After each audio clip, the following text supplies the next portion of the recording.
Welcome back to my channel. I'm E.G. Stone, and today we are doing our Wednesday reads. The book I'm reviewing today is a nonfiction piece called Food Culture Latin America. This book is by Matt Simkin, and it is a, I guess, detailed journal type thing about his travels through Latin America. He took a six-ish month, I think it might have been slightly more than that, I'm not entirely sure, trip through Latin America, starting in the north and then moving south, and that is about all I can tell you geographically speaking, because I am severely directionally challenged. So without further ado, let's get started. So this book, it was a lot more, I guess, in depth than I was expecting. Travelogues for me are more, like the ones I've experienced are more like blog style, where they just do a post saying, oh, so here's what I did and what happened and places to go. And this was sort of like that, but it was also more. So this focused a lot on the food, and each chapter started off with a recipe of like a country's signature dish.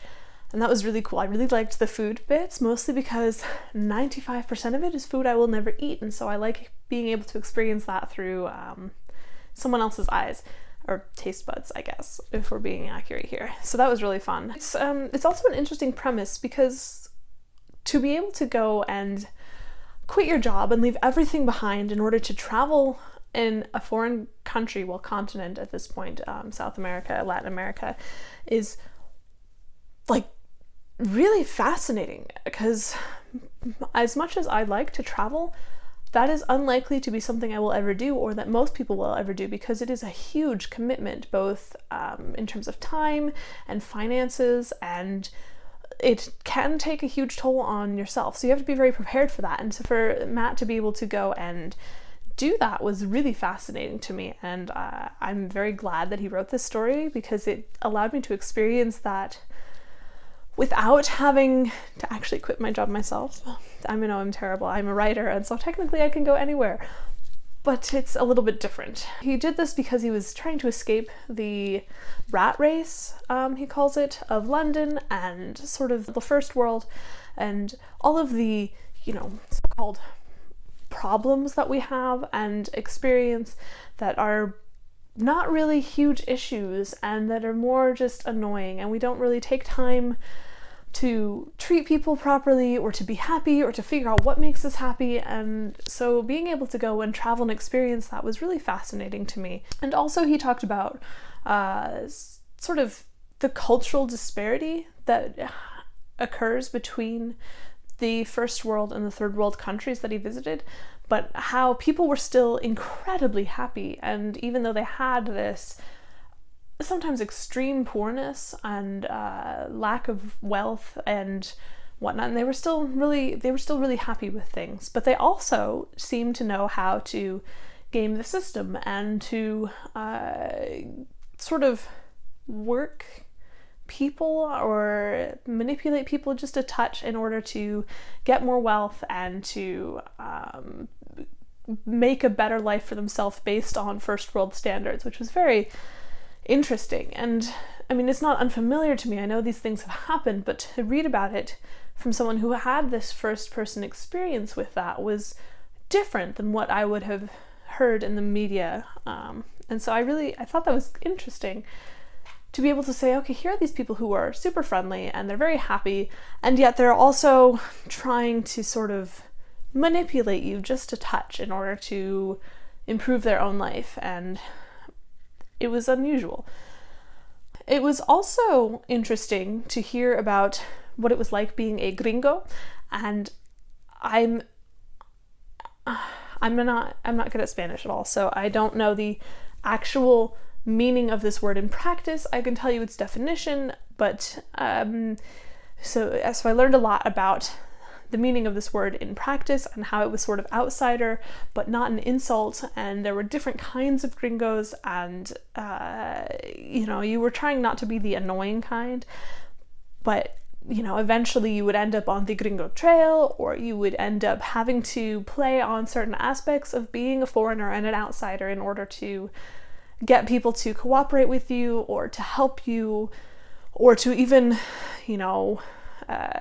find your way in a place that you were completely lost in. I think part of the bits that I found most interesting were the parts of travel that didn't end up going well, because I've traveled and it's not all fun and games. Once you get to a place and you're in a place, it's usually okay, sometimes not so much. But I really liked seeing the fact that, okay, there are parts of travel that are wonderful and parts of travel that are just awful, and you still have to be able to go through it and figure out what makes you happy, and figure out that it's not someone else's problem. You have to fix your own problems, and that was very interesting. And I also liked being able to experience it sort of from someone else's eyes, to know that it's not just me that feels that way on occasion, but that it is sort of a universal thing, that everyone has to figure out their own problems and figure out what it is that's making them upset or that's giving them difficulties, and they have to sort through that themselves. And that was very interesting. Another theme that sort of showed up a lot was the money, and not just first world, third world, but also within the travelers, the people who were there, you know, the haves versus the have-nots, the people who were traveling on a budget and the people who were not traveling anywhere near a budget, or the people within the countries who had huge amounts of money made from whatever means, to the people who were, you know, scraping by and just barely. And it was interesting because Matt's perspective was that he was traveling on a budget and he was trying to watch his wallet, but he still had more than most of these people, and he noted that as something that was interesting, and it affected the way they lived. They were still happy, and he hadn't necessarily experienced that back in London, where people had all of this money and they were just trying to get more. Excuse me for the dog in the background, there's nothing I can do about her. Yeah, barking. She'll go again, pardon. Anyways, so that was just a very interesting theme, more than just first world, third world countries, developed, non-developed countries, whatever you want to call it.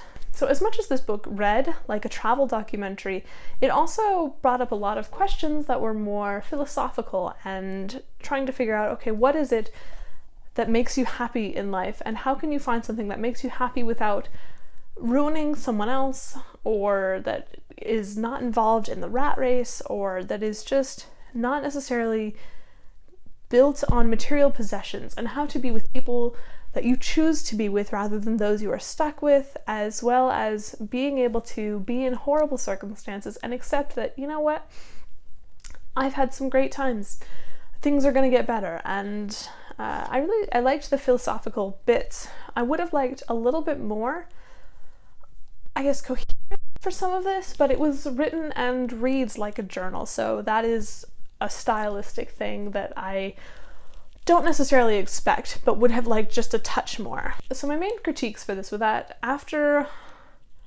a while it started to feel a little bit repetitive, and I think probably about page 200 out of 281, that copy that I had, was